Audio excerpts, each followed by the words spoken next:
Tonight, we have a tale of two professors with two opposing views. These two professors will be our two debaters.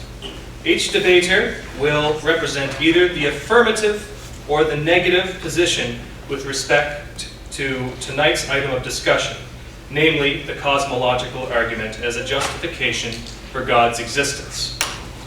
Taking up the affirmative, the position that the cosmological argument is not only a valid argument, but also a good argument, is Dr. Peter Koritansky, Associate Professor of Philosophy, Religious Studies, and History here at UPEI.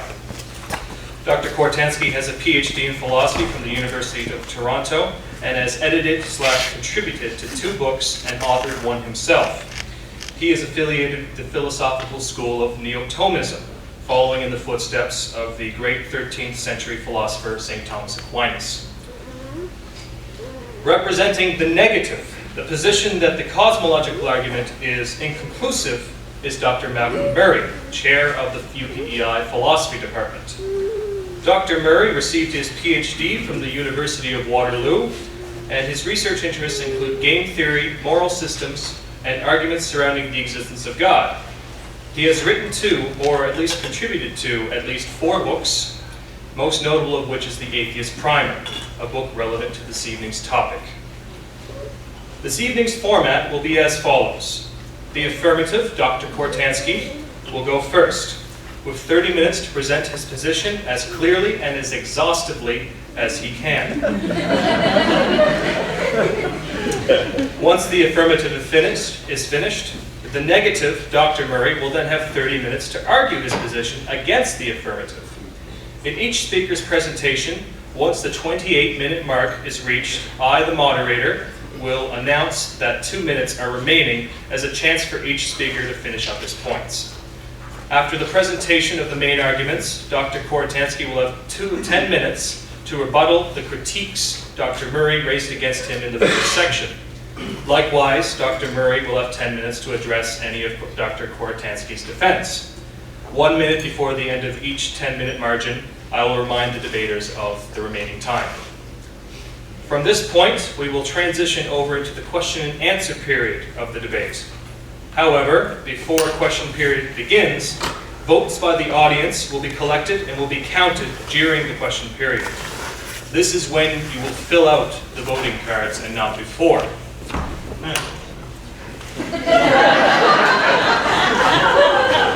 Okay, let's see what's so funny.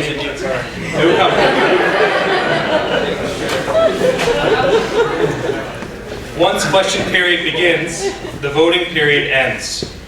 You all have cards that were handed out to you when you entered the room. Make sure to fill in your vote as to who presented the better argument.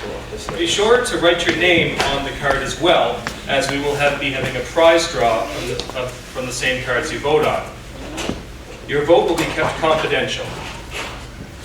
The winner of the debate will receive a bottle of Scotch whiskey and bragging rights, while the loser will receive the smallest bottle of Bailey's in existence.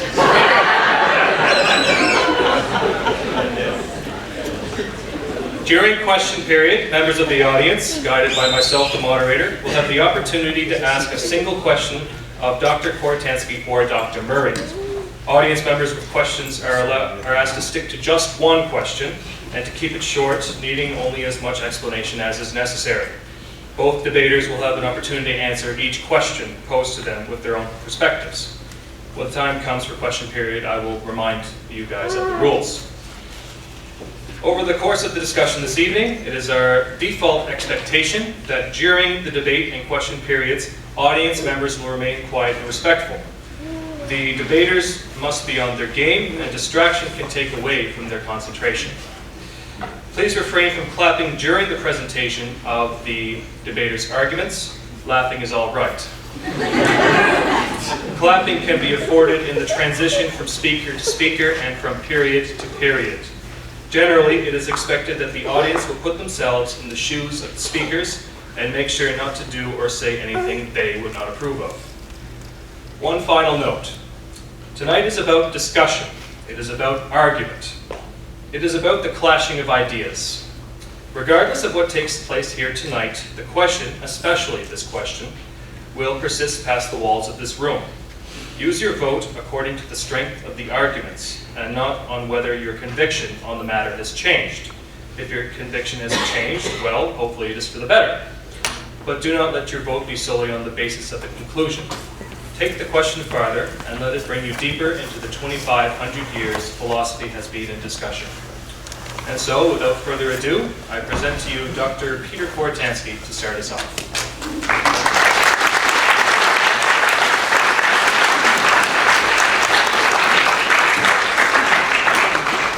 Okay, well, thank you very much, Nick, and thanks to Renee as well, and for everybody who have helped organize the event. Especially I want to mention what an honor it is to be sharing the stage with my friend and colleague, Malcolm Murray. It warmed my heart to hear that there is not only the ultimate basis of reality at stake here tonight, but also a bottle of single malt Glenmorangie Scotch whiskey. It puts me in somewhat of a difficult position. If I win tonight's debate, I win the bottle of Scotch. If I lose tonight's debate, well, then Malcolm gets the bottle, upon which he will realize not only that God exists, but that God loves him and wants him to be happy.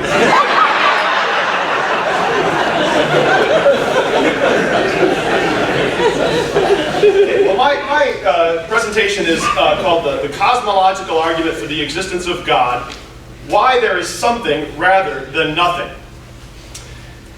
Philosophers over the last 2,500 years have often concluded that the answer to this question, why is there something rather than nothing, or why is there anything at all, is to be found in God.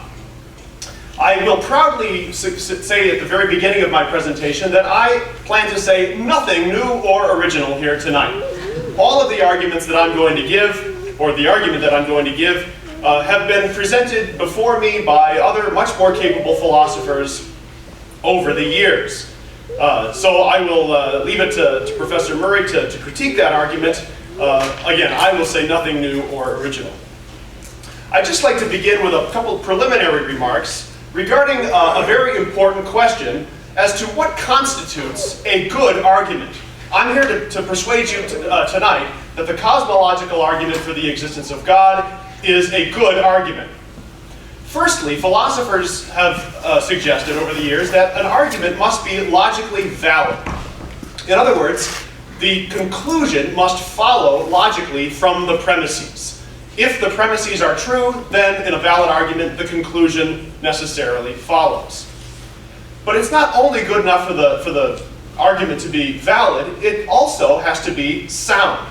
So item number 2 there, the premises must also be true in order to have a good argument. If an argument both satisfies the requirement of validity and the premises are also true, we can be guaranteed that the conclusion will also follow. This is what we mean when we say that an argument is sound. Now, this might seem to you as the most you could say about a good argument, but it's not. In addition to being valid and sound, a good argument is also one in which the premises are supported by the available evidence. In which the premises are supported by the available evidence. So consider this argument for a moment. If there exists intelligent life in other galaxies, we are not alone in the universe. Premise 2, there exists intelligent life in other galaxies. Conclusion, we are not alone in the universe. As you can see, this argument very well may be sound. It is logically valid, and the premises might be true, in particular premise 2 there. But we don't have any real evidence for believing that premise 2 is true, so although it might be technically sound, it's not a good argument because we don't have any real reasons or evidence for believing that premise 2 is actually true. One final note. The burden is not on me here tonight to prove to you that the premises of the cosmological argument are absolutely certain. This is one of the aspects of what goes into making a good argument. I don't have to prove that the premises of the argument are absolutely certain. I only have to show you not only that the logic is valid, but that the premises are more likely true than false. given the evidence that we have. So if all I have to show you is that the argument is valid and that the premises are more likely to be true than their negations. And that is what I hope to do tonight. Okay, well here it is, the cosmological argument for the existence of God. Premise 1, everything that exists contingently has some explanation for its existence outside itself. Premise 2, the material universe exists contingently. Therefore, premise 3, the material universe has an explanation outside itself. Premise 4, if the material universe has an explanation outside itself, that explanation must be a necessary being, or God. Conclusion, or proposition number 5, therefore, the explanation of the universe is a necessary being, or God. Now, I'm not going to give you a symbolic logic lesson here. You're just going to have to take my word for it that the logic of the argument is airtight.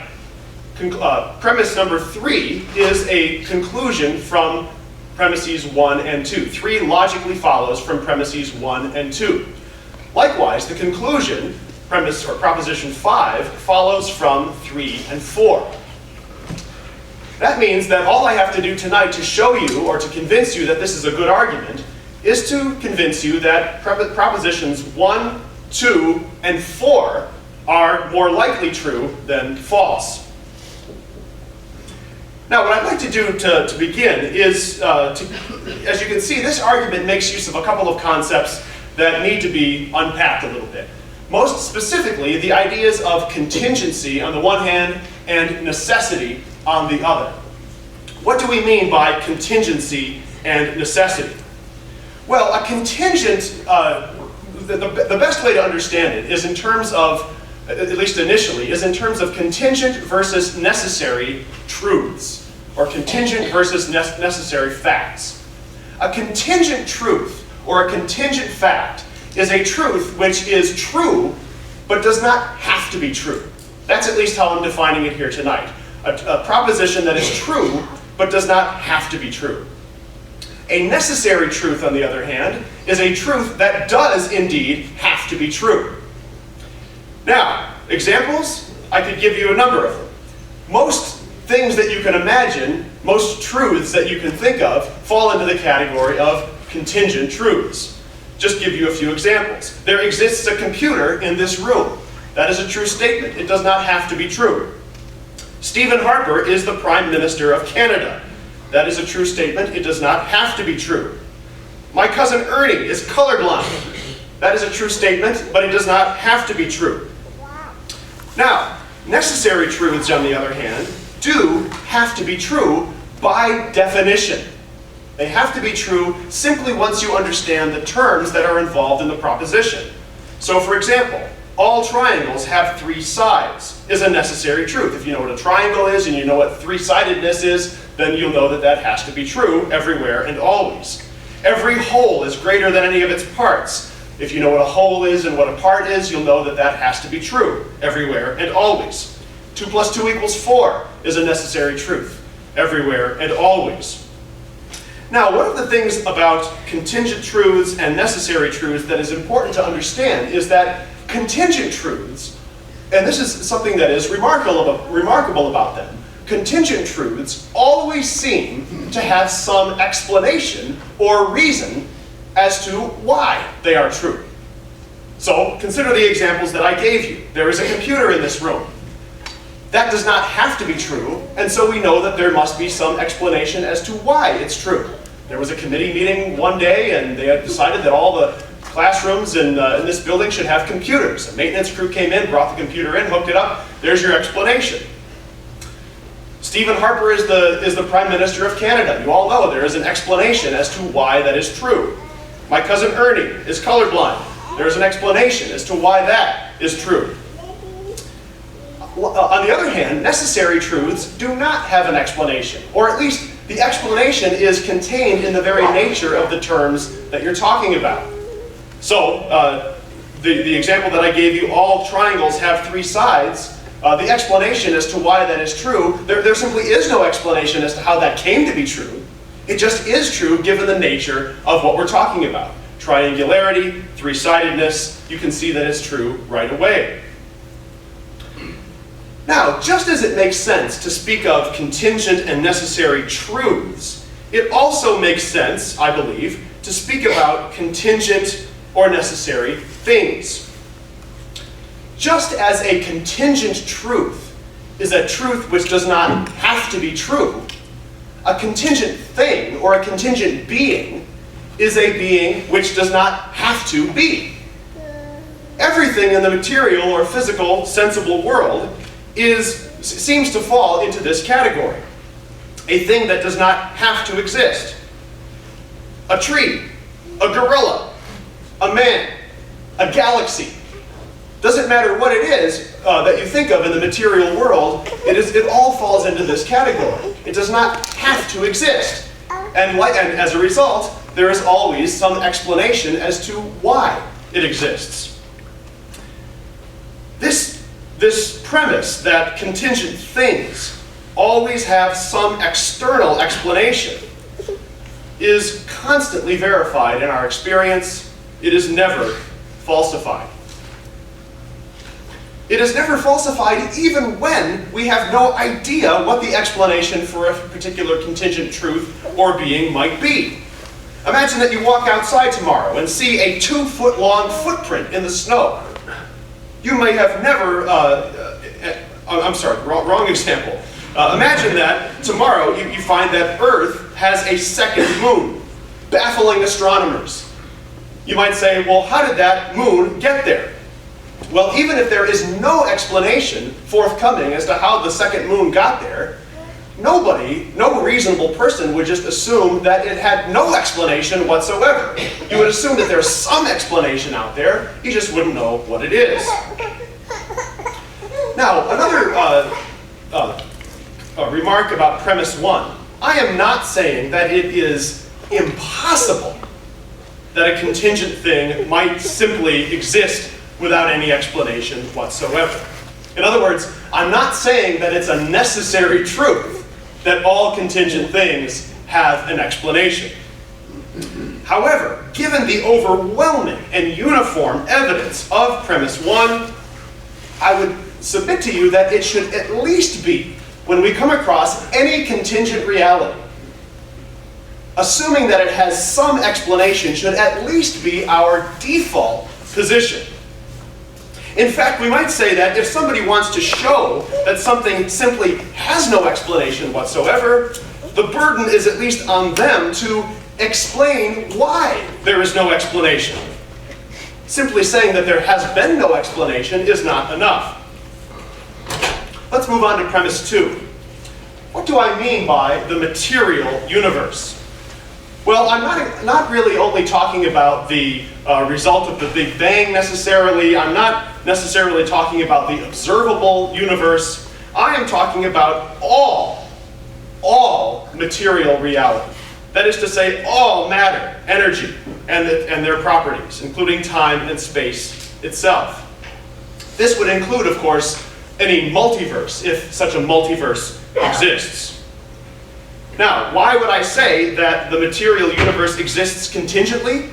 Simply because no exclusively physical or material thing in reality has to exist. And so we are justified in asking the question as to why it exists, in presuming that there must be some answer to that question, even if we don't know exactly what it is.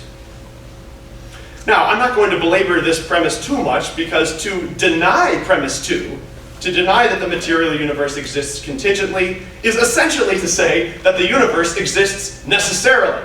Malcolm, in his book, has already said that he doesn't find the notion of a necessary being a coherent one, so I'll just assume that he agrees with premise 2.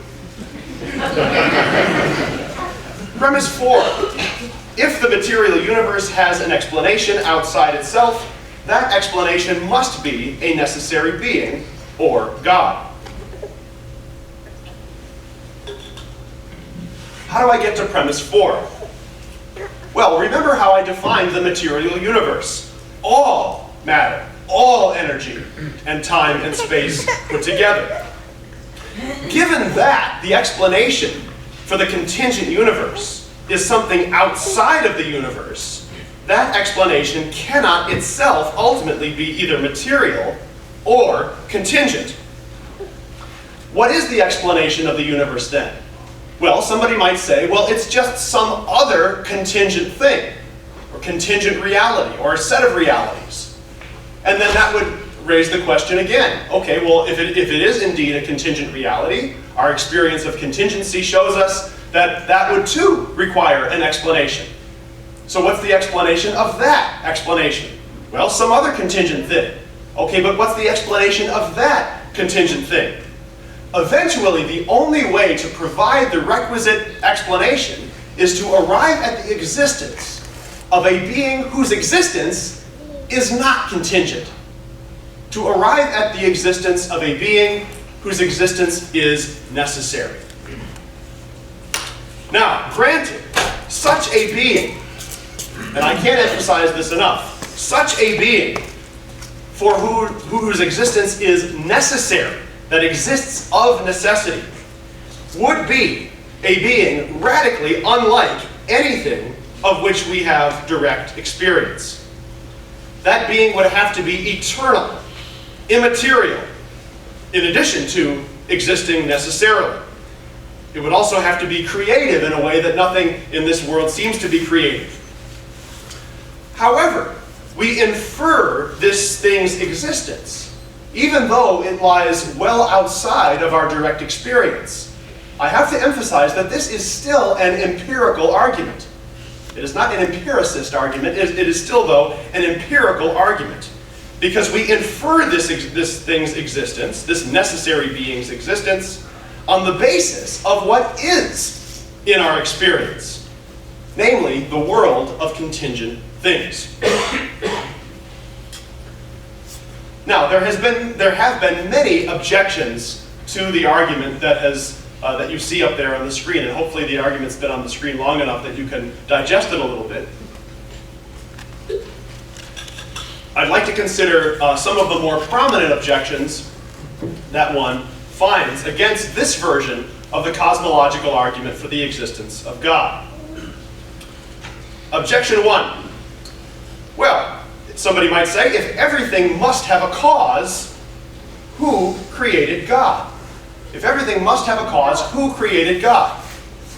Now, I'm sure that this objection is a devastating, crushing objection against some argument for the existence of God, but it is not an objection, a serious objection anyway, against the cosmological argument for the existence of God.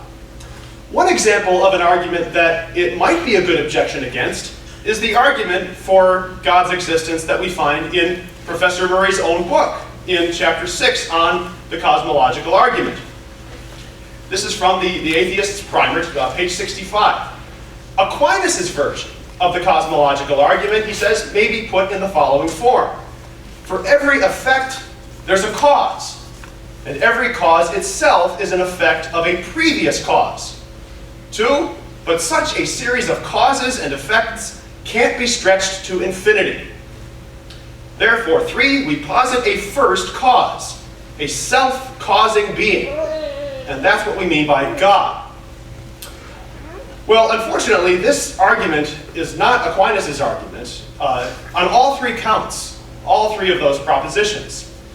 Aquinas never says, for every effect, there's a cause, and he certainly never says that every cause itself is an effect of a previous cause. That would be patently contradictory to then concluding that God exists as a cause that is not caused himself. The argument never says that, nor, as you can see, is the argument that I've given tonight anything like this. 2, a series of causes can't go back to infinity. Indeed, Aquinas explicitly says that a series of causes can go back to infinity. For all he knows, the world can be eternal, but not without the existence of God. So an infinite series of causes is just fine. And 3, therefore, we posit a first cause or a self-causing being. Again, nowhere does Aquinas or anyone that I know of, any prominent philosopher that I know of, and Pastor Bob from the local Presbyterian church, I'm sorry, doesn't qualify as a prominent philosopher.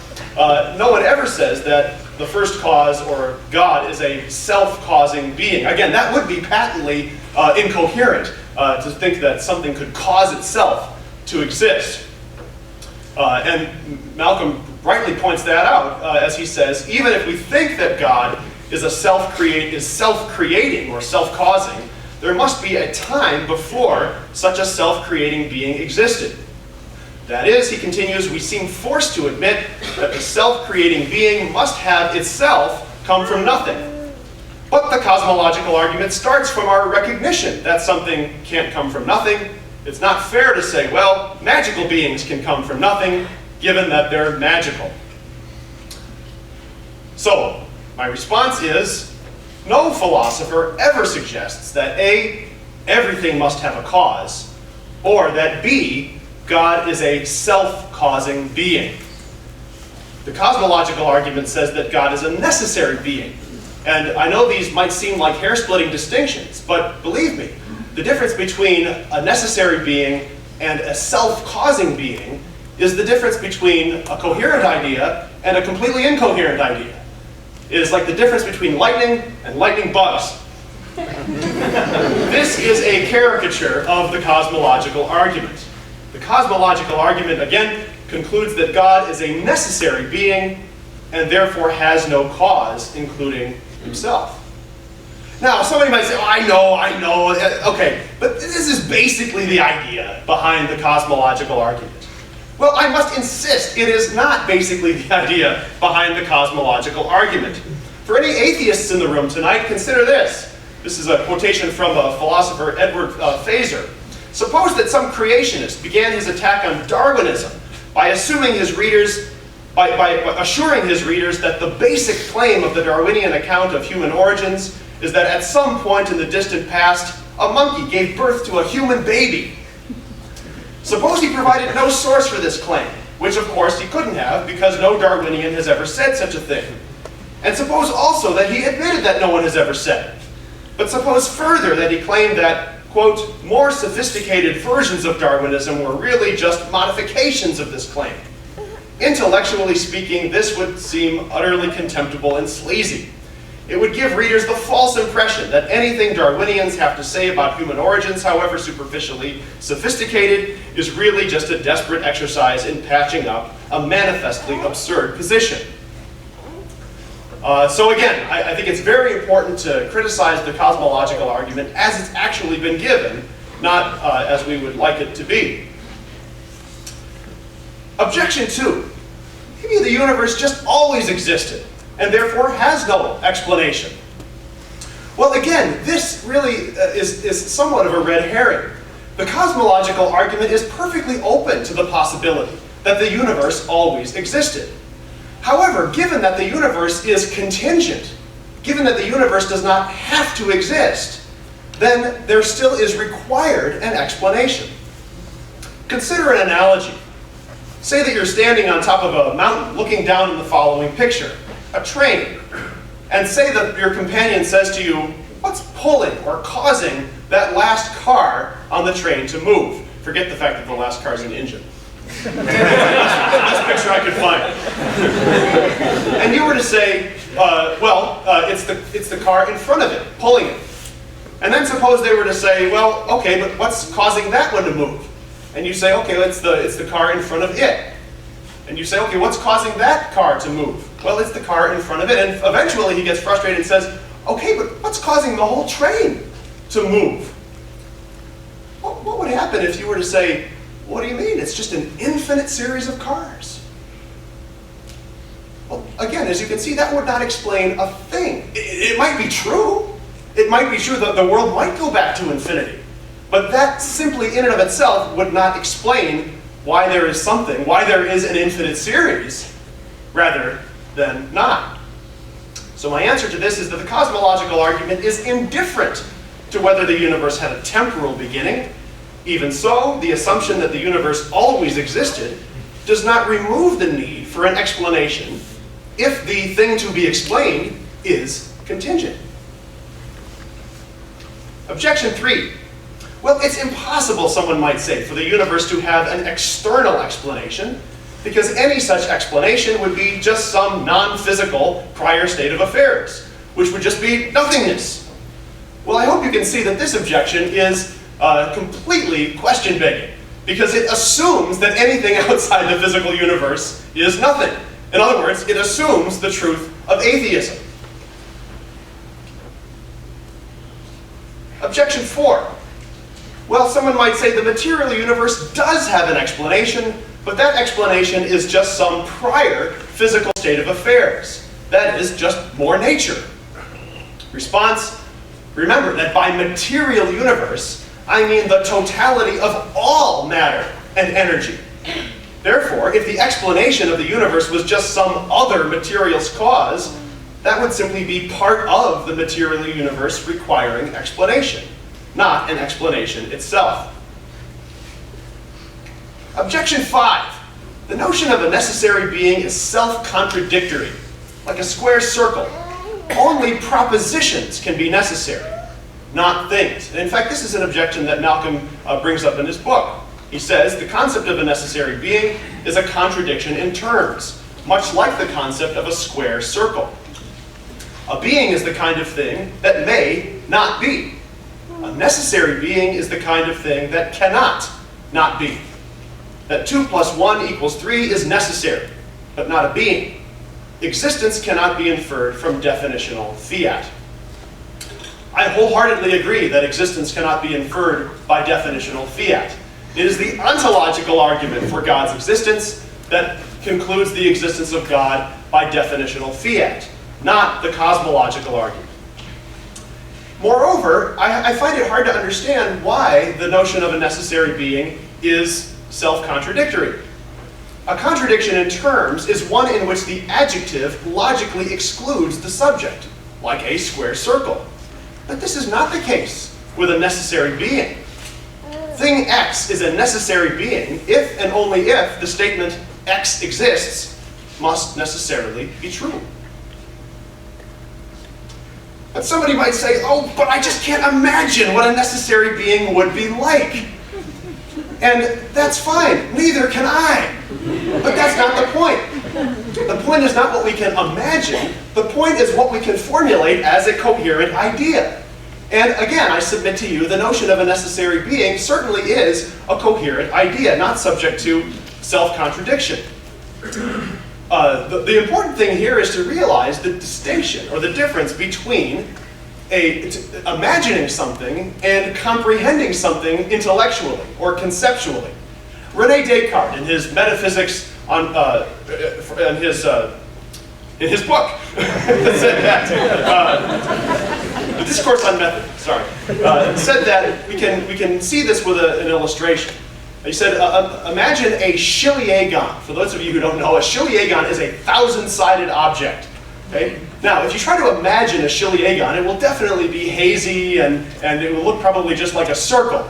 But all of you can clearly and distinctly understand what a 1,000-sided polygon is. And your distinction conceptually between a 1,000-sided polygon and a 1,001-sided polygon is very clear and distinct. However, the images of each of those things, they're both blurry and virtually identical. So the answer to this is that the notion of a necessary being contains no contradiction and may therefore be conceptualized quite easily, regardless of whether it can be imagined. I'm going to move on to objection 8. Okay, fine, there's a necessary being, but why call this being God? Answer: necessary being has much in common with the traditional theistic understanding of God. It is, as I mentioned, immaterial, eternal, creative, and necessary. God said to Moses on Mount Sinai, I am who am. That sounds a lot like a necessary being, even if Moses had no idea what was being said to him. This will be my last one. Objection 9. Okay, but the traditional notion of God includes a great many other things as well, like forgiveness of sins, hearing of prayers, benevolence, justice, mercy, and love. To which I respond, the cosmological argument demonstrates that the existence of an immaterial, eternal, creative, and metaphysically self-sufficient being. it is hardly a criticism of that argument to complain that it doesn't also prove that that being is merciful, just, loving, forgiving of sins, and hearing of prayers. The cosmological argument also doesn't tell us what killed off the dinosaurs or where Jimmy Hoffa is buried, but I still think it's a pretty good argument. Thank you.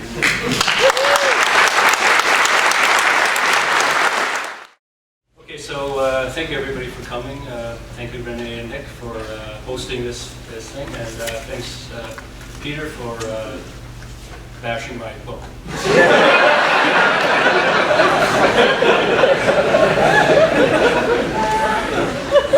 What I'm not going to be speaking against God in this, against the notion that God doesn't exist in this particular talk. I'm merely going to speak against the notion that the cosmological argument gives us a reason to believe in God. And I have basically three problems, only one of which is connected to one of Peter's complaints. The first, I'll just give you an overview of what I'm going to do, is referred to as an inference problem. And the worry is how do we get from here to there? How do we get from the premises to the conclusion? The second problem does concern infinity. There's an issue of how we focus on infinity, because typically the argument is either things go on infinitely or there's a first cause, a necessary being, if we will. And the difficulty is that no arguments can really rule out infinity, or no arguments have. The second, or the third problem will concern necessity, and I will make a case that there's a conceptual problem, which I will at this point call it a logical misspeak, and I'll be speaking to that. Primarily though, my argument against the cosmological argument is a problem with the inference. It's that the inference is lacking to go from the premises to the conclusion. So let's just take it a step at a time. The cosmological argument is, we think of it as an a posteriori argument as opposed to an a priori argument. A priori will be focusing just on the logical relations. An a posteriori argument looks at observations in the world and makes inferences from those observations to some conclusion, typically a causal conclusion. So all of science is primarily a posteriori, and that's what the cosmological argument is doing as well. So basically what's going on is we're looking at our world or our universe or something about what we see, what we observe, and from that alone we make this inference of some kind of a God, some kind of a necessary being. So before I examine that particular scenario, what I really want to do is to point out that a lot of people make the cosmological argument sound plausible because they reverse those terms. So what we end up is, imagine if there were a God, that would certainly explain what we see, and it would explain what we see way better than any of the other kind of atheist explanations. If stuff just existed forever or something blew up. And we can agree with that. That is to say, atheists can agree that if we start off with the notion that if there were a God, that would explain the world that we have. What I want to point out, though, is admitting that has no bearing on the cosmological argument. And I do suspect that a lot of the times when the cosmological argument sounds plausible, it's because people are reversing the terms. And if you don't think reversing the terms is that problematic, I'll give you an analogy. Let's say we imagine that aliens exist in people's attics, then that would explain the noise that we hear going on in the attic, that the alien did it. Whereas we would never, presumably, just going from the noise we hear in the attic, make an inference to some kind of an alien lives up there. The highlight is that these two, if we reverse the terms, these are totally different arguments. And so my basic warning is let's not reverse the terms. Don't look and say to yourself, well, if there were a God, that would explain everything better than any explanation we've got going. Say that all you want, perfectly fine, but has no bearing on the cosmological argument. Here we have a picture of Aquinas, birds going into his ear. I guess this is a problem in the medieval days.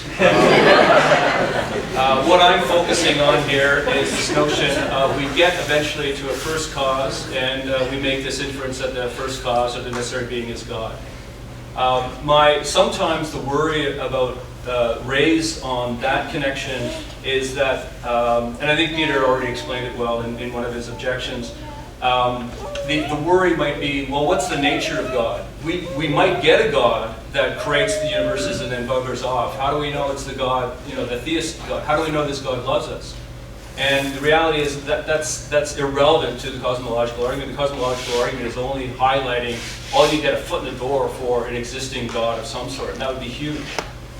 So my complaint, though, with the inference is not about what kind of a God is. Rather, the focus is how do we get to a God at all from the observations that we have.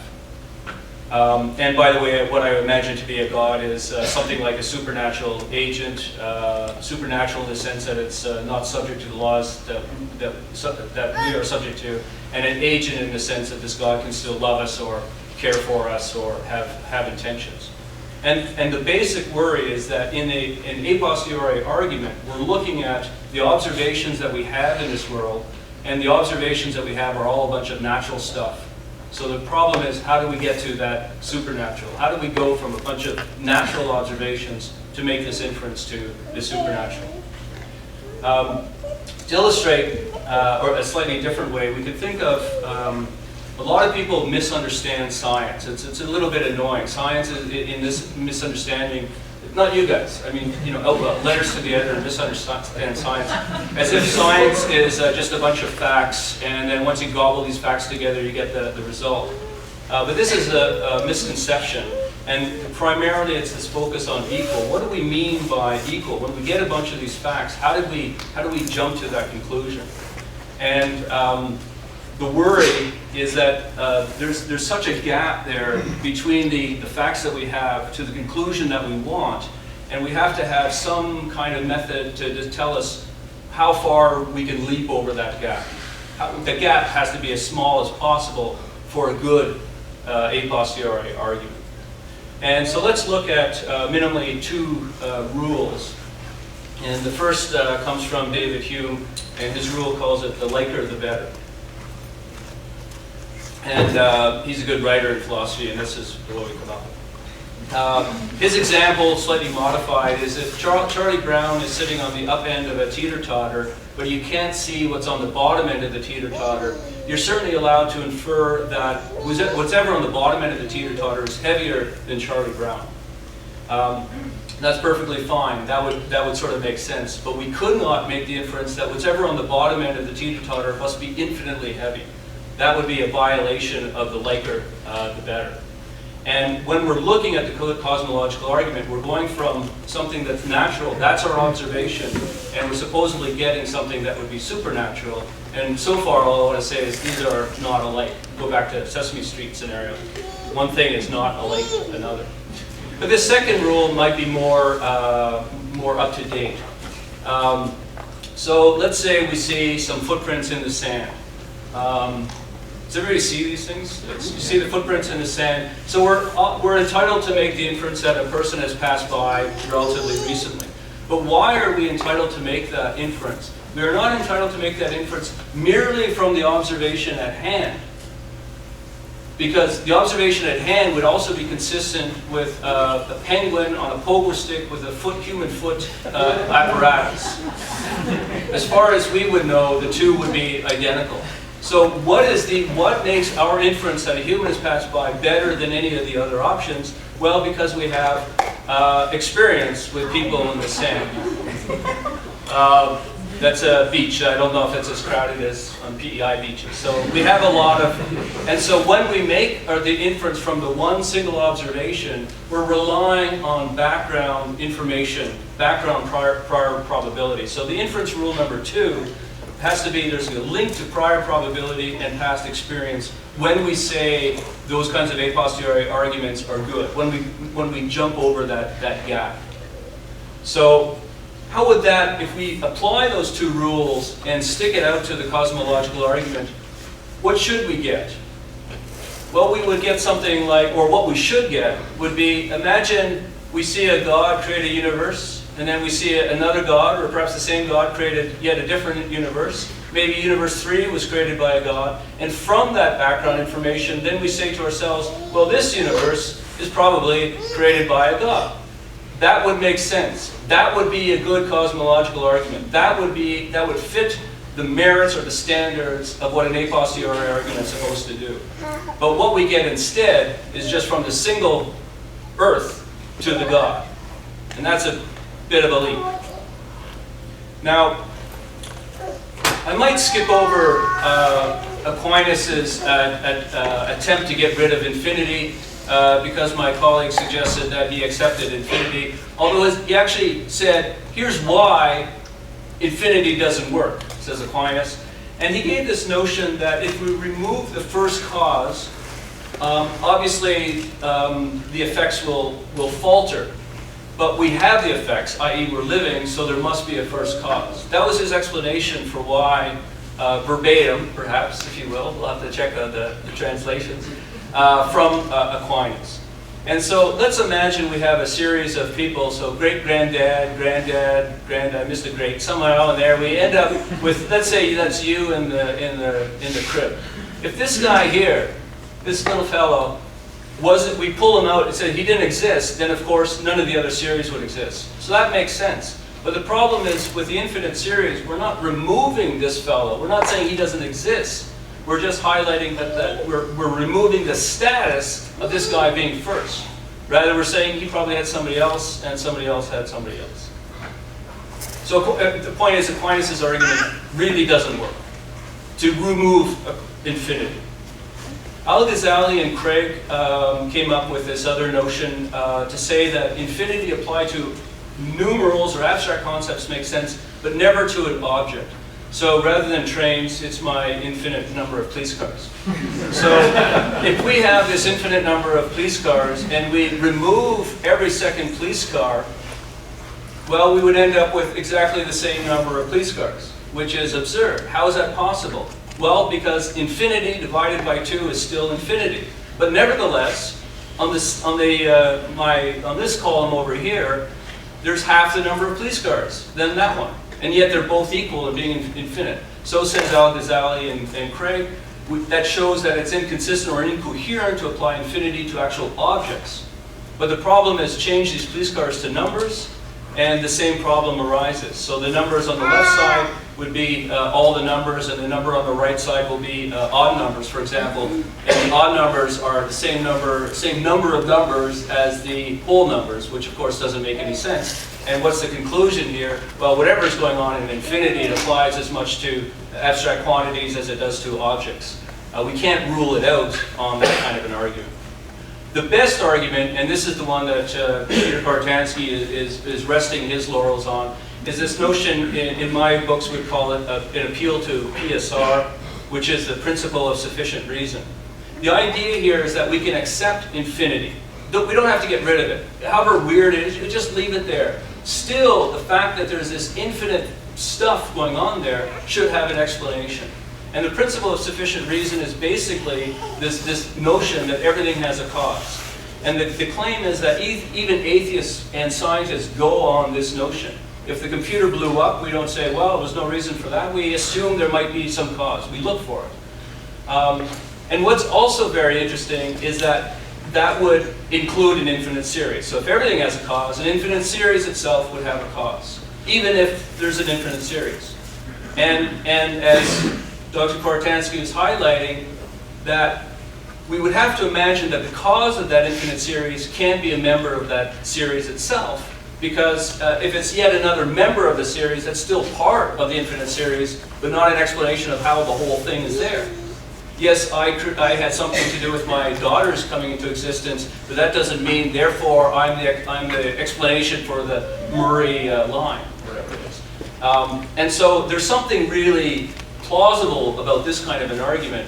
But in this particular case, it's misleading, to say the least. I won't say it's wrong, it's wildly misleading. And mainly because the atheists, while the atheists can accept the principle of sufficient reason, they wouldn't interpret it as everything has a cause, rather everything has a natural cause. Now, this may look like question begging. That's to say, oh, theology, cosmological is wrong because that assumes something is supernatural, but we don't accept any supernatural, so therefore they're wrong. That's not what I'm saying here. I'm saying that this particular argument requires the atheist to accept a feature of their argument, which is that we say everything has a cause. And I'm saying we don't accept that. That's misleading. Everything has a natural cause. And if everything has a natural cause, we're certainly not going to get to a supernatural agent out of whatever causes the infinite scenario. So I do want to stress, that's not question begging. It may look like it. I'm just complaining that the atheists supposedly have to buy into that premise. We don't.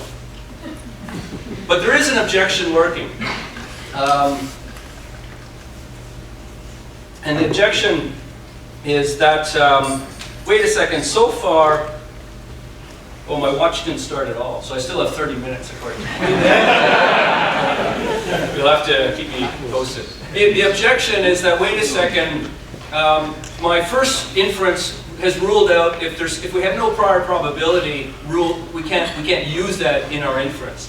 And so we have no prior probability of supernatural agents, so therefore you can't jump to the supernatural agent all by itself.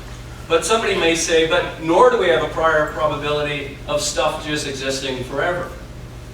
And so if that were the case, then we have almost like a trade-off between stuff just existing forever or some kind of a necessary being or something, some supernatural agent that started it all. And we have no prior experience for either, so it should be sort of a heads-up coin toss, which isn't a bad foot-in-the-door argument, at least, for the plausibility of a God. And I want to stress that this is just the wrong way of looking at it. Let's remind ourselves what our experience is, and a posteriori arguments always go with our experience. And it's just basically things that have natural causes things have natural causes, and those have natural causes, and those have natural causes, etc. That's all we're going with. Whereas we have no experience with supernatural agents, and that's what we would need to get to the conclusion that God exists from the cosmological argument. By the way, I just say we have no experience with supernatural agents. Some of you might object. I just had an experience, the other day, in the bus or whatever, and that would be fine. But if we agree that we already have experience with supernatural agents, we don't have to rely on the cosmological argument to get us there. The cosmological argument was the thing that was supposed to lead us to this notion. So if you already have the experience, that's we're not dealing with the cosmological argument. Necessity. Well, this will be important as it turns out. I want to start off with something in the first way of Aquinas' argument. In the translation I have, we start off with everything has a cause, and we get down to there must be a first cause. And to that we have Bertrand Russell, who goes, there's a clear inconsistency here. If the first proposition is true, the second is false. If the second is true, the first is false. And this is primarily what Dr. Koritansky was saying. To be fair, in my book, I moved past that and went into the necessary. He didn't mention that. I noted that this is, but anyway, but Russell is wrong, and the fix, as Peter is highlighting, is that we're going from contingency to necessity, and that is also found in Aquinas, although we have to combine the three. So now we're at this point is, okay, what do we mean by this necessary cause? And I have two worries about this necessary cause. One is it's just a misplaced modifier, or the second is logical misspeak. So I'm going to have to defend myself there. First off, what's a misplaced modifier? So if we see the line, she only drives in daylight, the grammarians in the room will clearly see that the only is misplaced. The only here modifies drives, where it probably should be modifying daylight. So what we want is to say she drives in daylight only. The first says the only thing she does in daylight is drive. She doesn't brush her teeth, get dressed, wear pajamas, make up her hair, just drive. Whereas the second says that she doesn't drive at night. So, the point is the modifiers can sometimes alter the meaning of sentences. So let's look at necessary as a modifier. In the first case, it is necessary that there's a first cause is not a problem. But the issue is that wouldn't advance the discussion at all.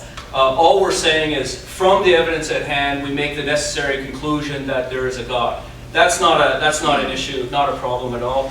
Although, in an a posteriori argument, we'll never say the term necessary can only be probability at best.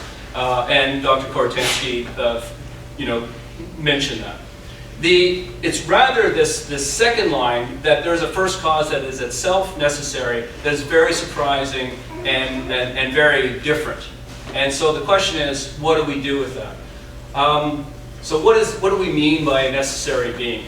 And I'm referring to Immanuel Kant here. He's nice and dour, and he sort of puts his nose down on something like the concept of a necessary being. And the reason he's doing so is because necessity is a logical relation. It's a relation. That means it cannot apply to a single object or being. Necessity needs at least two terms, two concepts. It can't be a thing in and of itself. Compare the line, that premise is valid. I hope you guys never would say that, but when logicians hear those kinds of claims out there, that premise is valid, it's like fingernails on a blackboard. No, the premise is not valid. The premise cannot be valid. Validity or logic is a relation between propositions, between premises or premise and the conclusion. To say that premise is valid is not even to speak. The logician's head goes, what are you, this doesn't even make any sense. Yes, it's a sentence, it looks like something, it isn't. And I want to say when you attach necessity to being, it's that same kind of frustration. It's a kind of logical misspeak. Now, let's go back to at least distinguish grammar from logic. If somebody says X is necessary, we all know that that's an incomplete sentence. Because we would say necessary to or for what. So we're not bothered by that. But so when somebody says X is necessary and stops, we recognize that that's just bad grammar. But when we say X is necessary in itself, the grammar is fine. But this is what I want to highlight, but this is still illogic speak, because we need at least two or more terms for necessity, just as we need two or more terms for the concept of validity. Necessity is just a logical relation. To apply to a single being is just, I won't end that. And by the way, it doesn't matter, here I have X, it doesn't matter whether it's God, salt, or mum. Put mum. Mum is necessary in itself. Yeah, we love mom and all, but come on. And I want to say is if it's as bizarre to say mom is necessary in itself or salt is necessary in itself, I want to say that it should be exactly as bizarre when you stick in God. It should not matter because it's the logical structure is the problem. Now, maybe you won't believe me. Maybe I'm wrong. Maybe you'll convince me. Maybe Peter's convinced you on that. Let's accept for the time being that there's necessary beings out there. But then we're still back to Hume's problem. That's to say, well, how do you go from a necessary being, how do you get to a necessary being from merely an experience of contingent beings? How do you do it? And that's without prior experience of necessary beings. It would be a violation of the sort of standard rules of a posteriori argument. So going from roughly our world, the stuff that we observe, to this concept of a necessary being would fail at the inference level, let alone the logical misspeak. One other component about this, I should go back to something that I highlighted, and this is also very much going to be in my critique with Dr. Koritansky, focuses on this notion that a cause of a series must be external to the series itself. And we can throw in contingent series, which is his line, premise number one in the argument. And this makes sense for sure. Let's say we got an infinite series of boats, then we probably know that the cause of that series of boats is not itself a boat. Or let's imagine we have an infinite series of forks, and we can clearly imagine that the cause of that series of forks is not itself a fork. That makes perfect sense. But guess what? It'll only make sense for human artifacts. How does it apply to actually natural stuff? It's things that we don't already presume is an artifact. And this is where it gets a little tricky. Let's imagine we have this family, and And so we have this genealogy, and we say to ourselves, well, what's the origin of this family? What's the sort of progenitor of this family? What's the big mama of this family? And the answer, according to the previous line, should be, well, whoever it is not part of this family. Who would say that? Do you understand what I just said? There's no way that the origin of this family or the cause of this family is not herself a member of this family. It's impossible. It makes sense for artifacts, not for natural objects. And so what's a universe? Is it an artifact or is it a natural object? Well, I think it's a natural object. What have I said? I'll just tell you what I said in case you didn't hear it. It's a bad inference to go from natural premises to a supernatural conclusion. It's a bad inference to go from prior experience to zero prior experience. And it's a bad inference to go from contingency to necessity without any of the other scenarios. And it only sounds plausible when we reverse the terms. You don't want to reverse the terms. If you reverse the terms, I mean, go ahead and reverse the terms. I have no problem with that. If there were a God, God would probably explain all this better than any concept I come up with. Granted.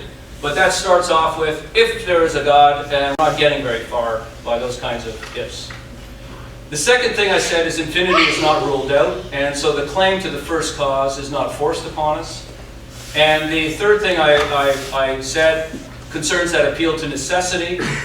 And it's either a misplaced modifier, and if it is, then it's just idle, it doesn't do anything.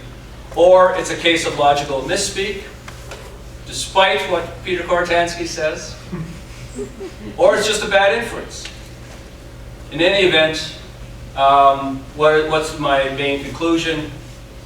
And you guessed it, the cosmological argument is not a sufficient warrant for a belief in God. So thank you very much.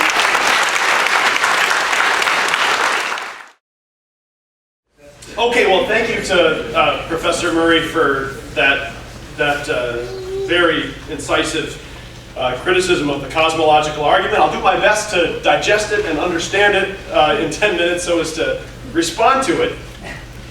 First of all, I might just mention that the cosmological argument is a deductive argument. It is not an inductive argument. It is a deductive argument. If the premises are true, the conclusion necessarily follows. It doesn't matter if you don't like the conclusion. It doesn't matter if the conclusion is problematic. It doesn't matter if you have other reasons for rejecting the conclusion.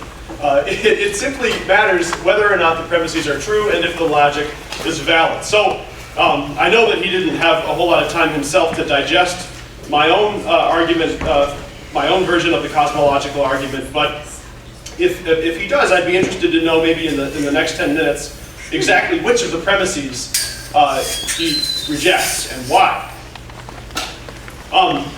Professor Murray says that that the cosmological argument is an argument for advancing the best explanation for the phenomenon that we see in front of us. Well, I hope that it was clear tonight that my argument, or the cosmological argument that I put forward, does not say that there are many explanations for the phenomena that we see, and that the existence of God happens to be the best, or there's the highest probability that the existence of God is the explanation for what we see. I'm making the somewhat stronger claim that God is really the only explanation for the phenomenon that we see, namely the universe of contingent things. Now, I want to get to this question about prior probability, because I think it's very important. And it can be stated in the form of an objection. Objection 7 on my count. It makes no sense to appeal to a necessary or immaterial being, because we have no experience of such things. This was the jump, the leap in logic that Malcolm was talking about. And I would grant that if there were a sufficient explanation for the contingent universe that was more directly within our experience, that explanation would be preferable. In the cosmological argument, we we arrive at the existence of a necessary being because it is the only way of sufficiently explaining what requires explanation. Knowing that the universe of material things does require explanation is something that we do have from experience, because every contingently existing thing is something that has an explanation outside of itself. Namely, this again leads me back to premise 1. Does it mean that because we have no prior experience of a necessary being, that we cannot at all say that there is any probability that such a thing exists? Well, I do know that technically in probability theory, when somebody has no information to go on, no prior experience whatsoever, you sort of, by default, give that a probability of 0, because there's not enough information to say, so we'll give that a probability of 0. But that doesn't necessarily mean, and that might be technically what probability theorists would say, but when the layman approaches that and says, okay, well, something has a probability of 0, that really is equivalent to saying that it's an impossibility. Imagine if you asked somebody out on a date and you said, well, what's the probability of you going out with me on Saturday night on a scale of 1 to 10? And they said 0. That would be one thing and one thing only. It ain't going to happen. I think that if we're being honest, we would say, okay, well, prior experience. I mean, I certainly didn't hear from Malcolm's critique that God's existence is impossible, but a probability of 0 would mean, again, standing outside of the technical speak of probability theory, that's what that would at least seem to me. And I didn't hear an argument that God couldn't exist, just that the cosmological argument is not valid. So my answer to this objection is, again, even if we have no direct experience of a necessary being, the idea is not pulled out of thin air. The cosmological argument infers, remember, the cosmological argument infers the existence of what is outside of our experience, a necessary being, on the basis of what is within our experience, namely contingent beings. Imagine if you walked outside, this is the example I was looking for before, if you walked outside and noticed a 2-foot-long footprint in the snow. You would be very likely to infer that there was a 2-foot-long shoe that made that footprint. Now, you have no prior experience of a 2-foot-long shoe, but you do have prior experience of a shoe. And you also have a conceptual understanding of what 2 feet means. And so you can put those two concepts together in your mind to infer the existence of a 2-foot-long shoe. Something similar, not identical, but something similar is going on in the case of a necessary being. We have experience of beings, things that exist, and we also have experience of the concept of necessity. We can put those together so long as there is no logical contradiction when we have the result. And again, I would submit that there is no logical contradiction when it comes to the idea of a necessary being. Again, X is a necessary being if and only if the proposition X exists is necessarily true. Okay, well, I'm not going to comment on Professor Murray's critique of the Kalam cosmological argument because I don't accept the Kalam cosmological argument. I don't think it works, and I don't think it works for exactly the same reasons that Malcolm doesn't think it works. And in fact, he has a very nice critique of that argument in his own book, The Atheist Primer, so I said some nasty things about the book. I'll say some nice things about it now. I actually read that passage and I learned a lot from it. I fully agree on that score. However, this notion about infinity and the principle of sufficient reason, at least from where I was sitting, Malcolm's definition or understanding of the principle sufficient reason, according to which everything has a cause, is somewhat of a dulled down version of that principle. The principle of sufficient reason that I gave you was that everything that can not exist has an explanation. Everything that does exist but doesn't have to exist has some explanation. And again, I would submit to you that that is something that is overwhelmingly confirmed in our experience.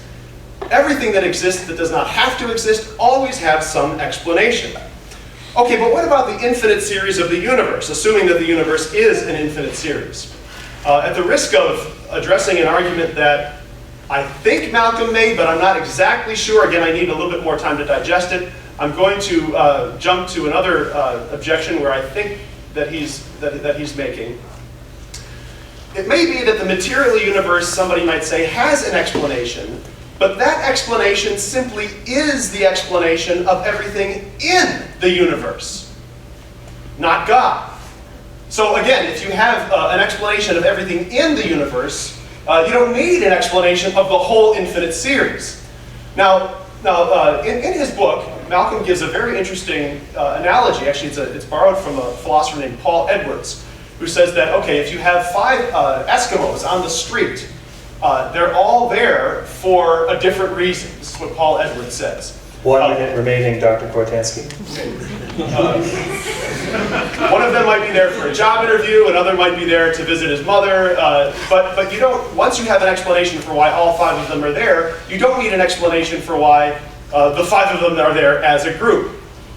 Now, this is, again, I won't belabor the train analogy. If you want to talk about an infinite series, though, the more appropriate analogy would be that person A is there on the invitation of person B is there on the invitation of person C on the invitation of D on the invitation of E on the invitation of A.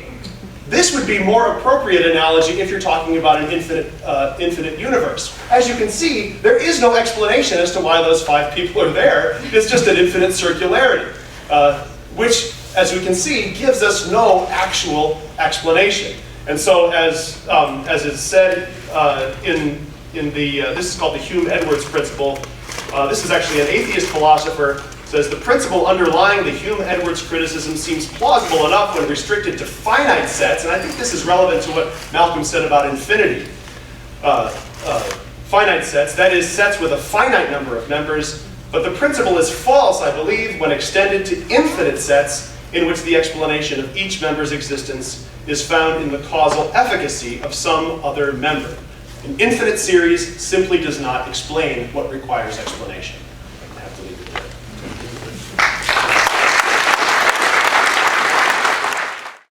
So I'll try to respond to a couple of things, and I will respond to this particular version of the argument.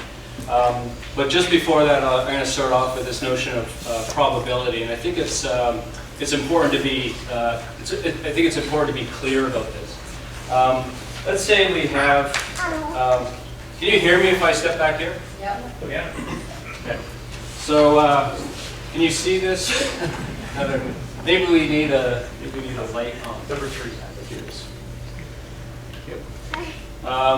So we have probability. I'll write it out first. Universe and God, and that should be greater than probability of the universe given nature. And let's. The idea is if we start off with this particular description, we have 2 probabilities, one there and another one over here, and we have a greater than sign. And so this probability is highlighting, the way these little lines read is that the probability of the universe existing given God is greater than the probability of the universe existing given nature. So, and I've already highlighted that would be a reversal of the cosmological argument. What I want to say is the atheists have no problem accepting that, because basically if we start off with assuming that God exists, then then that would be, then everything else would be fine. Presumably it would be more probable that the world exists, given that there's a creator God out there, than the universe exists from nature. So really what we want to do is to look at the reverse, which is the probability of God given the universe, and I'll leave whatever this is blank for the time being, and look at the probability of nature given the universe. That's to say, given the universe that we find it. And so just very briefly, what's the probability of, the universe came about purely by natural means? And there's actually some numbers to this, and it's something like 1 in 10 to the power of 55. It's basically calculated by how many, so the Big Bang, any variation in the number of carbon or oxygen, and however many other variables that are working, would be sufficient to make the whole thing either speed up entirely or collapse back on itself. So the odds of this universe existing, just by chance, so to speak, is incredibly low. 1 out of 10 to the power of 55. So what's 10 to the power of 55? Well, just draw 55 more zeros there, and you'll run out of space. I won't be able to do it, and my time. So it's a lot. The point is, it's astronomically low. And so when people think of that, well, then the odds that the universe was created by a God, it's got to be higher than that. And that sounds plausible because that's so astronomically low. But the problem is, well, we can't just put the little greater than symbol here until we have the probability of a God. And how do we set up the probability of God? It's exactly as Peter's saying. Well, we use our past experiences. We don't have any, so this would be 0. So it doesn't follow. That was just a short version on that. Let's go back to his claim, which is the one I don't like. Oops, sorry. I thought I could. Is this still it? No. Help. Okay, wait, I got it. And then slideshow, and then we'll stay from current slide. Is this it? No. One more back, or one forward. Okay. One more. Okay. Sorry. So I'll just move my cursor there. So it's everything that exists contingently has some explanation for its existence outside itself. The worry that I have is, what does that mean? What do we mean by outside itself? So we can have a series of stuff.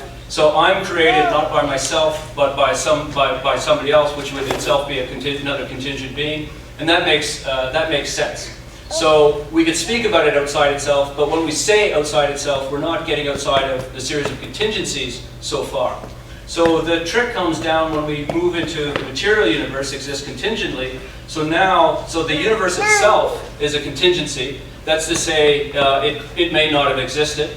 And Peter pointed out that's absolutely true. So, but then now we can speak about the universe and say, well, if the universe is contingent, then it must be created by something outside itself. What's outside of the universe? And this is where we get the notion of, well, it must be a necessary being.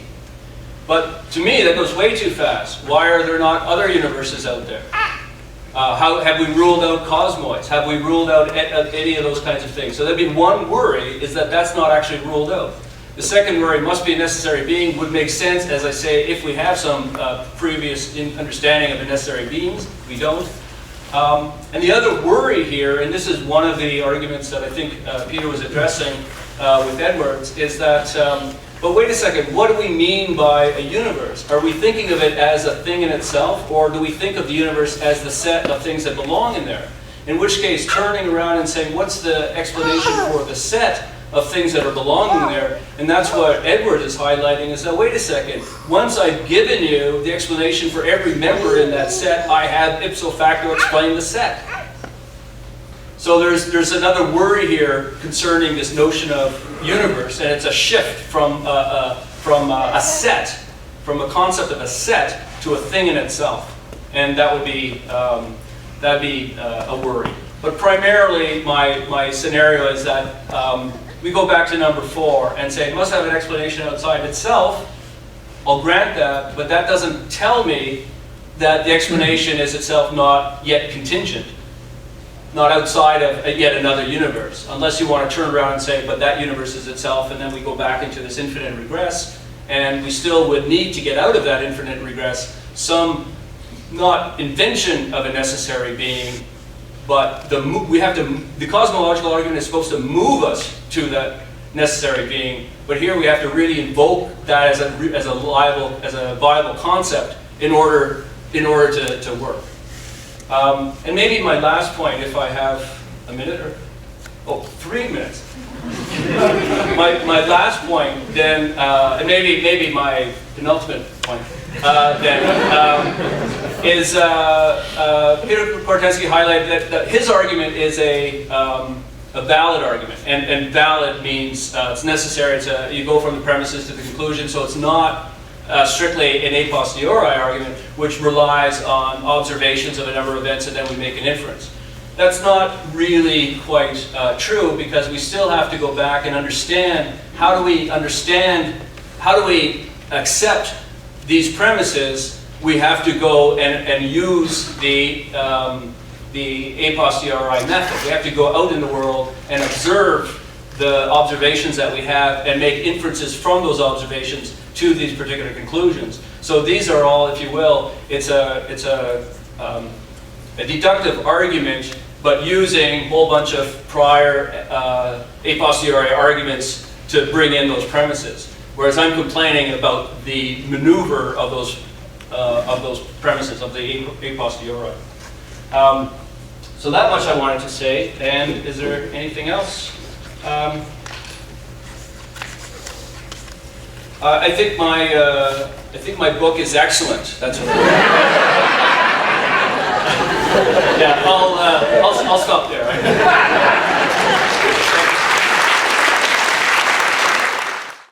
All right. So from here we're moving into a different part of the evening. Now is the voting time. So you take out all the cards that you received whenever you entered the room there, and you will see 2 check boxes. One for Dr. Peter Koritansky and one for Dr. Malcolm Murray. Check off one of those and not both.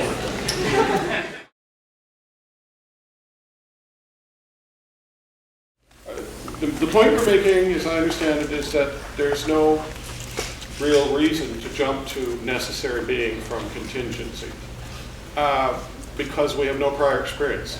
But I'm trying to understand how that fits in with the fact that it seems to me we do have prior experience of necessary being, the square, the circle, the triangle, a range of things that give us evidence that these things conceptually, otherwise practically do exist. A triangle is not a being, first off. So so a triangle won't be a kind of thing that can cause something. So that would be one thing. But the other feature about a triangle is it's still a relation between concepts. So what is a triangle? To be honest, I'm in philosophy, I don't know geometry, but I assume there's 3 lines, and so these lines have to connect minimally. So same thing with, let's say 2 + 2 = 4, if I get my math right.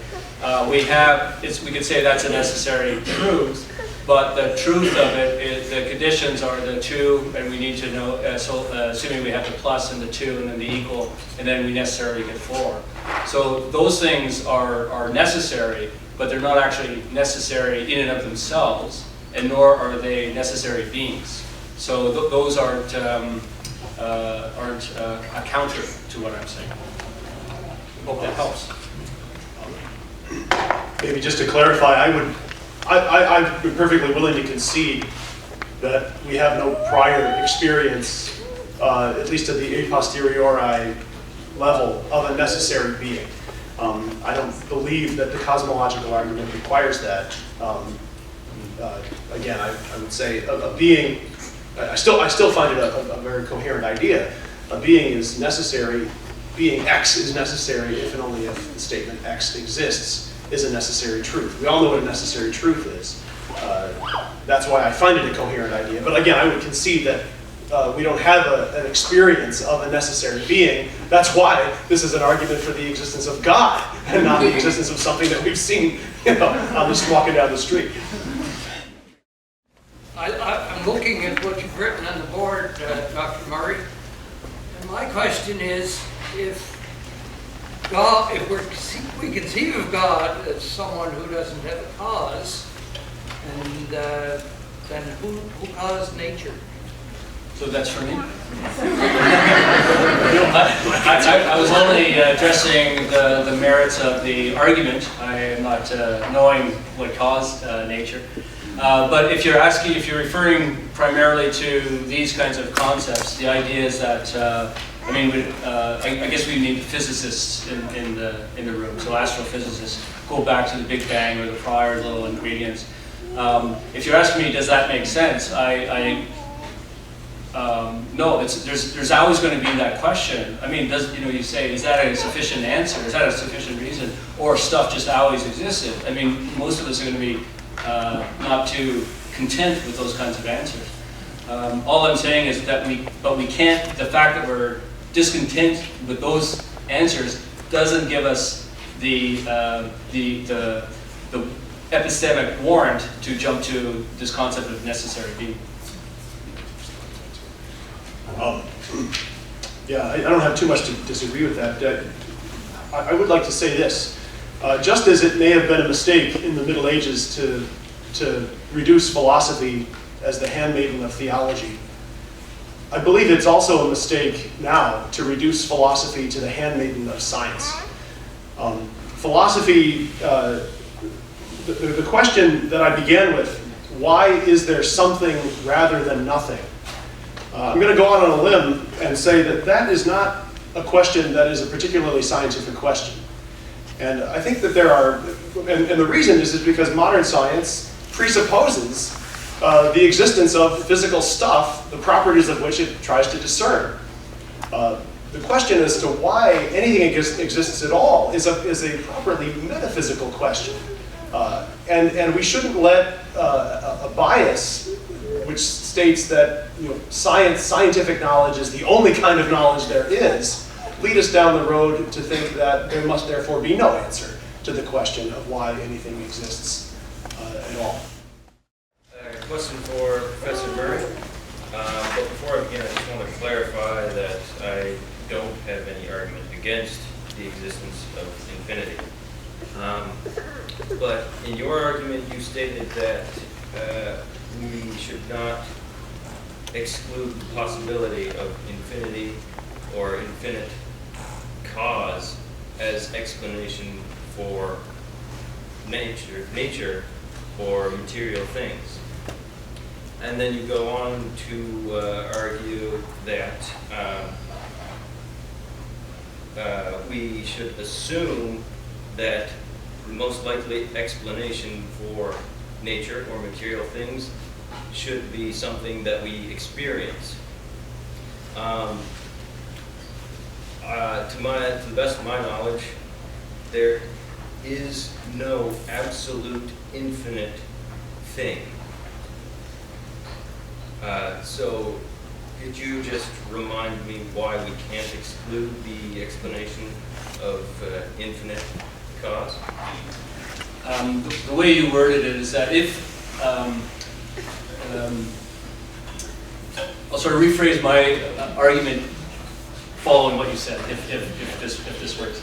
So we're in a bind such that we can only, in order to make an inference, we have to rely on past experiences and our observations. And we'll assume our observations are bias-free, which is another word. But so we have these observations and we have prior experiences, which themselves were observed, and we're hoping those two are biased. So we know that there's a philosophy of science that's already murking the waters here. A philosophy of science that we recognize our knowledge is very limited. But this is exactly where we're at. That we can't, given this structure or given this limitation on how we can make inferences, we have to rely on some kind of prior experience. Yes, I have no prior experience of infinity, but nor do I have prior experience of supernatural agents. But what is my experience? A series of causes in, a natural series of causes. So that's all I'm going with. But to when you were speaking, I was reminded of the standard philosophical problem.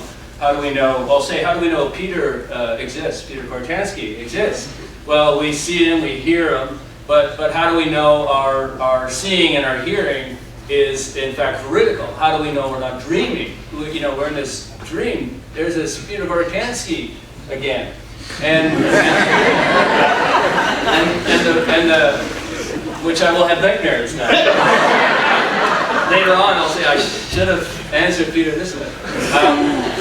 But as we know, philosophers know the standard, but tree philosophers, how do we know it makes a sound? How do we know a chair exists? How do we know Peter exists? The problem is, this is a problem of knowledge that we can never get outside, because all we can do is rely on our experiences.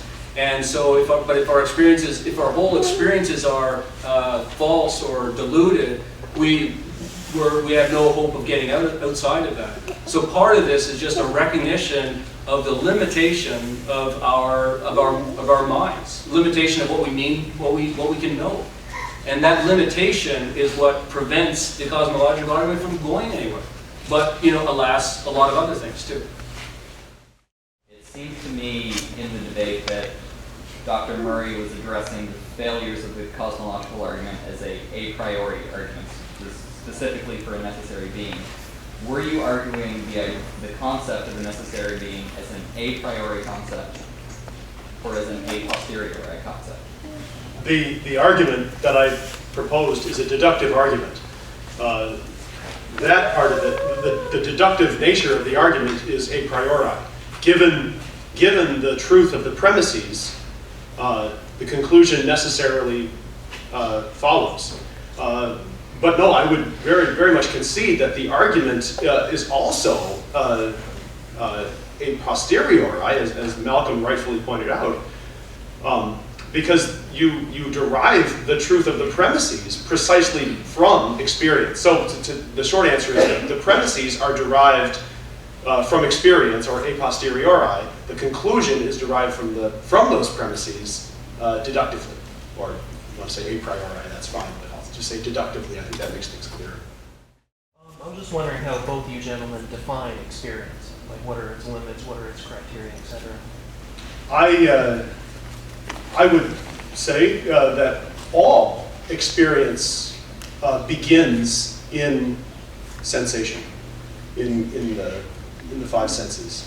It begins there. I don't believe, for example, that we have innate ideas that don't come from experience.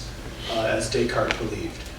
I think that all our mental lives begin in sense experience, and then from those sense experiences we form an imagination, and then from those images, what Thomas Aquinas called phantasms, we can derive concepts.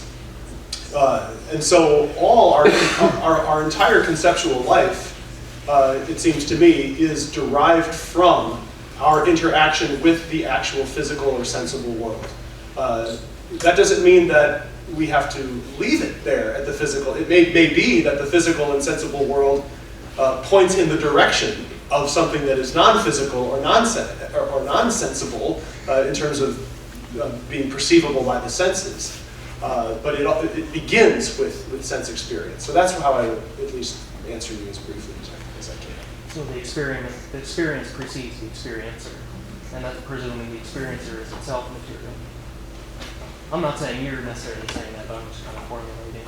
Because my education is in psychology, and there's no conclusive evidence that the self is material. So in all this discussion, it wouldn't matter if there's no selves here. I mean, all of us in this room are saying, what do I think about this? How does this apply to my life? So if we can't even prove that, if I believe there's more evidence showing that we're actually immaterial, so it's just kind of, it actually supports your side, I think, much more, though Malcolm made a lot of good evidence, but it was in the realm of logic. Yeah, absolutely, sorry, what's your take on that? Okay, well, yeah, certainly in psychology I think we're right to doubt what we mean by a self. And certainly we're right to doubt what we mean by a mind. But I'm not clear how you go from that to immaterialism. If for example, if all the evidence that we have with brain tumors or excavating the brain, we can sort of produce behaviors or thoughts. The brain itself seems, the evidence seems too strong to suggest that there's a materialism that's connected. But that's different, I suppose, than whatever the I is, or whatever the this feeling of what is it, qualia that Nagel speaks about. Yeah, well, Yeah. So, but now just because Nagel raises that, it's very interesting. So he's a good writer. But what are the basic philosophical positions against that? Well, there are a lot, and some of them could be limitativism, the Churchills, or so it strikes me that maybe you're right, but it certainly doesn't jump to there. There's a whole bunch of other range of theories of what the mind body or whatever qualia is or anything like that. So yeah, that's a course in itself. So it's a fun scenario. You said that the cosmological argument is not sufficient enough to explain the existence of the necessary being. So I just want to know if you infer that there might be other arguments that could explain that, or there is none at all. All I've done tonight is just address the cosmological argument. I wanted to leave the suspense as to where but I do think none of the arguments work. In fact, most of the arguments have the same basic problem with relying on past information, or usually there's two positions. Like the design argument relies on getting rid of ruling out that it just came about by chance. The ontological argument, I mean, Peter and I agree that one doesn't work, right?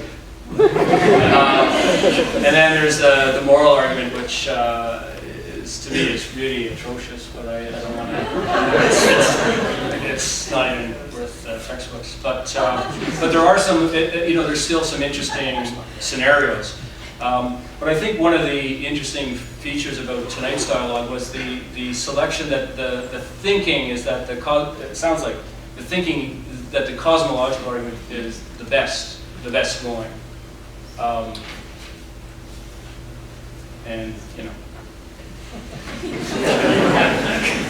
I'll respond to that as well.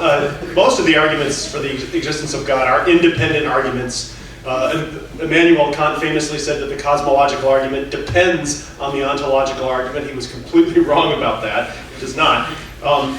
However, one might observe that the teleological argument, or the argument that from fine-tuning, for example, did the complexity of the universe arise by chance, or did it arise because of some kind of designer?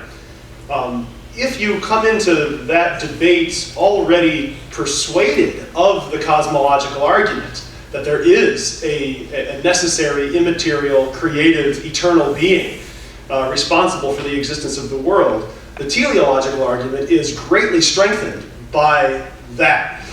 So I think the teleological argument is very powerful and persuasive in its own right, but it's much, much more persuasive if you have prior knowledge of the existence of a necessary being. So they do work together in some ways. I was just wondering about your example that you gave about if we were to see a 2-foot-long footprint, how we would then infer something to which we have no experience with, because what else would have made this footprint? And I just wanted to kind of get a clarification, because usually, like I think about Bigfoot, for example, they found Bigfoot prints, and they're really big and not like any other animal they've seen, but it turned out there was people doing poachers, and they were using other instruments to make it look like it was a foot. So based on that experience, most people would see that and just assume that it was some kind of a hoax, and not assume that it was something beyond their experience.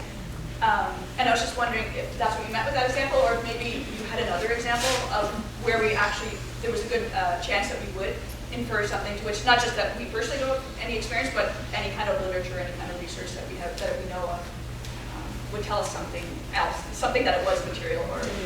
I guess what I was trying to show is with that example, and of course all analogies, all examples, when you're making a metaphysical claim, are going to fall short at some point.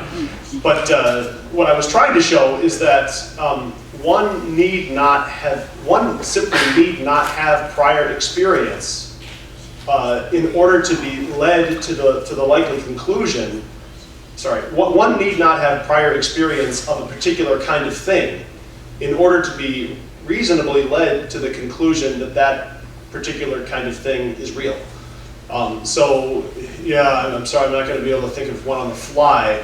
But the idea is we do have a coherent idea of the concept of necessity. We do have experience of beings. We can put those two things together to formulate the coherent idea of a necessary being as the explanation for the universe of contingent beings, which simply cries out for such an explanation. I think I said before, if there was an explanation for the contingent material universe that was more directly within my ken or my experience, I would certainly prefer that one. I just don't think that there is. I think that the existence of God is the only explanation that is forthcoming. I think I'm correct in reading that scientists are finding that they're seeing the creation of particles in the vacuum of space and in the vacuum of cyclotrons and things of that kind. And they're reaching the conclusion that something rather than nothing is the natural order of things, which seems to me speaks to Malcolm's right-hand page there. And I wonder if that calls into question your second premise. Yeah, the objection is essentially that, hasn't quantum physics shown that actually the first premise, that all contingent things have a cause external to themselves, doesn't that show that premise to be patently false? And I would respond to that. Lawrence Krauss, a famous physicist and atheist, wrote a book called The Universe from Nothing, in which he made this sort of claim that now we have knowledge that the universe may have come into existence from nothing, because we can see in a quantum vacuum that a particle will form out of nothing, and maybe that could be the way the universe started. The problem with Krauss's argument is that he is using the word nothing in a way that is extremely deceptive. The quantum vacuum is not nothing. The quantum vacuum is a brimming, buzzing sea of material activity. And to say that there was a review of Krauss's book by a philosopher of science named David Albert, who said that it's not a whit more mysterious that a particle would form out of the quantum vacuum than it is that a fist would form from my 5 fingers. It's not a whit more mysterious. The quantum vacuum is not nothing at all. It is very much something. It is a material reality. And to say that the particles that form in the quantum vacuum are coming from nothing is at best ignorant and at worst very misleading. And I would think with Krauss it's the latter case. You stated in your argument that we cannot infer if we haven't had prior experience or if there hasn't been prior existence. Does that mean that for everyone, experience is subjective?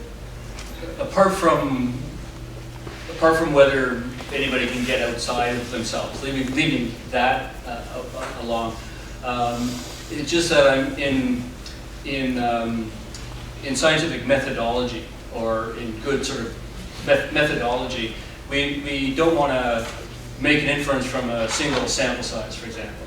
So you observe a number of observations. You make a number of observations, and you also you hope that the observations are varied in other scenarios, so that if you're making some kind of a causal claim, you look for a bunch of A. If A causes B, you want to see that whenever a bunch of A's are in very different situations, B comes about, or B comes about in C, whatever. And then sometimes you have to remove those A's and see if B is still there. So if you don't see the observations, but whatever the cause, I guess I'm losing track of which is the cause here, A or B. So if A causes B, can we get B? If our claim is that A causes B, can we get B without our A's, in which case that would sort of be a counter against our hypothesis. But if we observe a bunch of A's every time we have a B, there's still maybe a problem that A is actually not causing B, but maybe some other variables causing them both.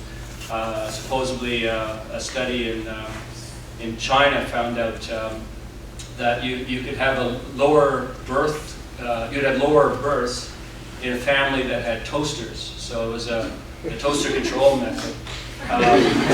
So rather than imagining that toasters cause lower birth or toasters count as a prophylactic, we look for what else is going on. It could be education, which connects to money, which connects to both toasters and the ability to use a condom. So in any scientific method, we're always observing, and we have to use those observations plus our prior theories. And so it's never just from one thing to another. It's a bunch of stuff. So that's all I was saying. Now, can we get outside of ourselves in science? You can try to get outside of the bias by having others replicate your studies. You say, here, I've done a bunch of A's and B comes about, and whenever there's no A's, there's no B, so voila, you run that study too. And people with different biases or interests or whatever can run those studies, and if they too find it over time, so science is social in that respect. It's a lot of different people collaborating or disconfirming. That helps get outside the subjectivity. That's, I think, my first answer, but this other question is, can we ever get outside of our subjectivity? That goes back to that fellow back in psychology, I think, or that's a word, but I like to finish my sentences by not finishing my sentences. Trying to clarify your thought on that series, when you talked about the series of forks and the series of human beings. And I think you equivocated on the word series, so I want you to reflect on that. So the things, you're comparing things and beings, and is there a cause from the outside? And obviously the boats and the forks are caused from the outside.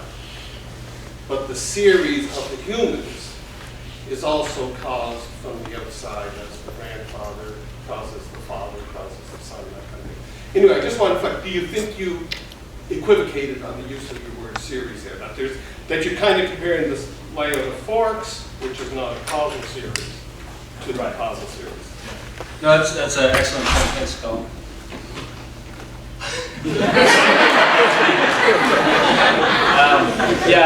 I had trouble even, because now I have to speak about the family, and then we have to call the family a series. So we would need, actually this goes to Peter's use of the engines. So can without the engine, can one move the other? Well, that's kind of weird. So that'd be looking at just a bunch of sort of inanimate, blocks or rocks or forks or something, and saying, well, how does this cause the other? So really, if it's an infinite train of engines, would be the preferable way. So we do have to look at something that has the ability of being a cause, because it's the contingent cause and effect series that we're talking about. So you're right. The boats they can cause themselves. So is it that they're artifacts, or is it that we're not dealing with something that can cause itself? So rocks, in one sense, can cause themselves, but they can cause littler rocks. So we have the asteroids or the planets, which can cause, some of the planets. If they get big enough mass, they start becoming circular.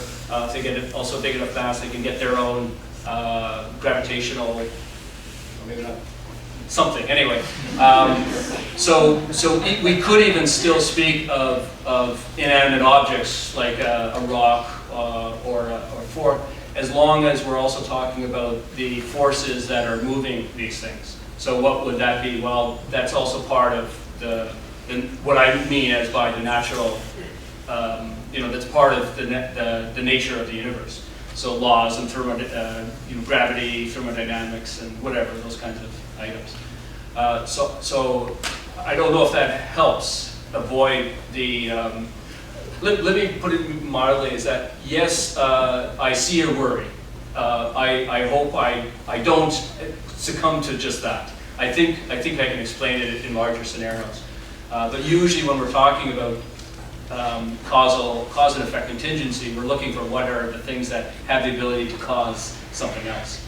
And that series, all I want to say is, then if it's natural, then that series, we don't necessarily have to get outside of that series for that causal effect. It sounds strange. And I try to make it more blunt with the family members. That's it. But it's a good question. Just I guess a couple premises, just to clear first. So I'm sure you would agree, I understand you study religious studies as well, and you probably have a good background in history. So is it fair to assume that the trend we see, historically, sociology, etc., is hardly that the more religious people are, the less scientifically minded they are? And also, certainly, I'm basically demolishing the incompatibility. We see a lot of popular assumption. So wouldn't it be fair to say that since you can do science fine anyway with the belief in God, especially seeing Freemasonry stuff where it's required that you can join, and lots of discoveries have come from that, wouldn't it be best, I'm sure you agree, for us to even come to know God, focus on the doctrines, right? And that's how it prescribes a certain life, and it's kind of like we expect to sit back and, God will just come and we'll just know, he'll reveal who started this and that. I'm sure you'd agree that we should focus on the doctrine anyway. So it kind of goes to show that this isn't purely logical, philosophical debate. I was just wondering if you agreed with that. Okay, I'll try to keep my remarks concise. With respect to the relationship between philosophy or the cosmological argument and religion, I find, it's important to note that the cosmological argument is completely a-religious. It does not commit me to any sort of religious claims whatsoever. I am a religious person. I'm Roman Catholic. I believe that Jesus came into the world to die for our sins, and he rose from the dead, and all that.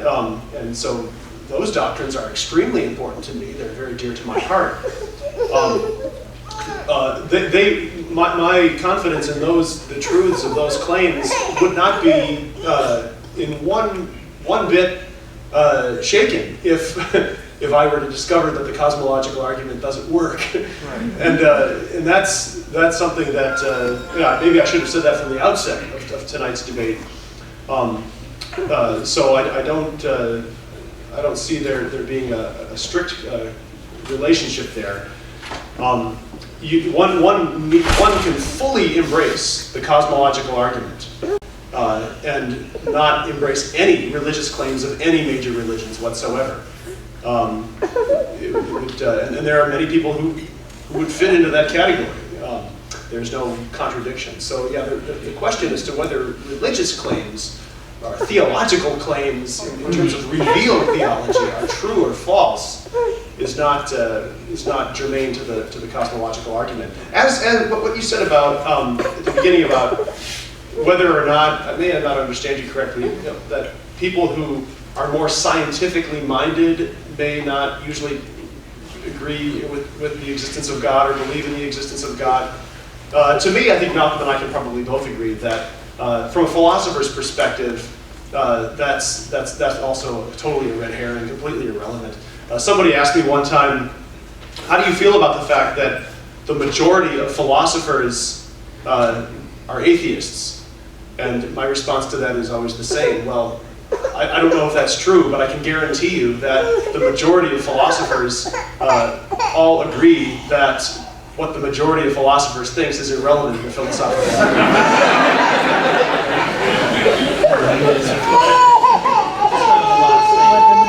Just kind of believe people. So what's your prescription to, come to know God and for people in their private investigations? Would you prescribe, not necessarily particular, as unbiased as possible, but I guess my final question is do you feel reading scriptures and people coming to their own investigation, their own subjective, personal, relationship with God, would you prescribe that as a way to answer these types of questions for the folks at home when we conclude this event? Absolutely, one can come to know that God, not only that God exists, but a whole host of other truths about God from, I believe, a direct personal experience of God. The cosmological argument need not be persuasive in order to have that experience. I personally agree with that. Thanks. Now comes the exciting part. Who won the bottle of scotch? So Renee Fair has on a card for me the winner of the debate. So he will come up here along with the basket with the draw, for the prize draw. Thank you very much, Renee. So, the winner of tonight's debate and the winner of the bottle of scotch, Glenn Morangi too, is none other than Malcolm Murray.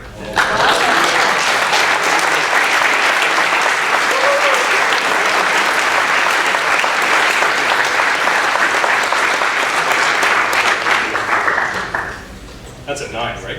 Yeah. Okay. I don't want to make sure I got that right. Sorry. So Malcolm Murray won by 93 votes, and Peter lost by 72. So it's 93 to 72. All right. Just to close up, just a couple quick comments. Tonight was possible by a certain amount of funding by various institutions. First off, the St. Dunstan's University Board of Governors contributed a fair amount of money towards this cause. We couldn't have done it without them. Also, the UPEI Philosophy Department donated a fair amount as well. Without the two of them, this debate would have not been made possible, and both Renee and I, being the organizers of this debate, are incredibly grateful. And with that, I'd like to conclude this 2015 debate on whether God exists. Thank you very much.